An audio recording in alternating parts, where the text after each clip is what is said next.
नमस्कार, स्वागत आहे तुमचं दलाल स्ट्रीट मराठी या युट्यूब चॅनलच्या एका नवीन व्हिडिओमध्ये. आज आपण बघणार आहोत की टाटा स्टील या स्टॉकमध्ये एक जो बेरिशनेस आलाय, म्हणजे हा स्टॉक खाली येतोय, तर हा स्टॉक साधारण कुठपर्यंत खाली येऊ शकेल.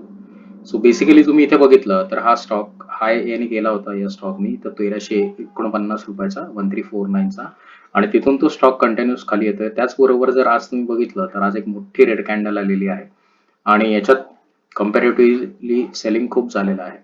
जर तुम्ही इथे बघितलं तर आपण आता इथे एक फिबोनाची इंडिकेटर लावलंय. फिबोनाची जर लावलेलं बघितलं तर इथून हा स्टॉक वरती गेला होता आणि आज एक मेजर त्यांनी सपोर्ट घेतला होता 1022 चा, आणि तिथून तो आज त्याच्या वरती क्लोज झाला आहे. समजा जर 1022 ची लेवल तोडली तर हा स्टॉक साधारण 1013 रुपयापर्यंत खाली येऊ शकतो आणि नंतर त्याचा इथे एक चांगला बेस बनेल असं दिसतंय. आणि या बेसनुसार जर तुम्ही बघायचं झालं तर हा स्टॉक जो आहे तो 932 पर्यंत खाली येईल. सो बेसिकली हा स्टॉक आता सध्या बेरिश आहे. मार्केटमध्ये एक थेअरी आहे की जेव्हा स्टॉक ऑल टाइम हाय जातो त्याच्यानंतर तो स्टॉक खाली यायला सुरुवात होते. सो एक त्याला डाऊ थेअरी म्हणतात की इथे मोठमोठे प्लेयर्स त्यांचा कडे असलेला स्टेक हे विकायला लागतात आणि त्याच्यानंतर रिटेलर्स इथे अडकतात आणि रिटेलर्स इथे खरेदी करत असतात कारण स्टॉकची प्राइस वरती जाते. त्याच्यामुळे मार्केटमध्ये लोकांना लॉसेस होतात. या थेअरीज काही आहेत त्या मार्केटमध्ये चालतात. ही एक डाऊ थेअरी आहे, ती तुम्ही बघू शकता, आपल्या चॅनलवर ऑलरेडी पब्लिश केलेली आहे.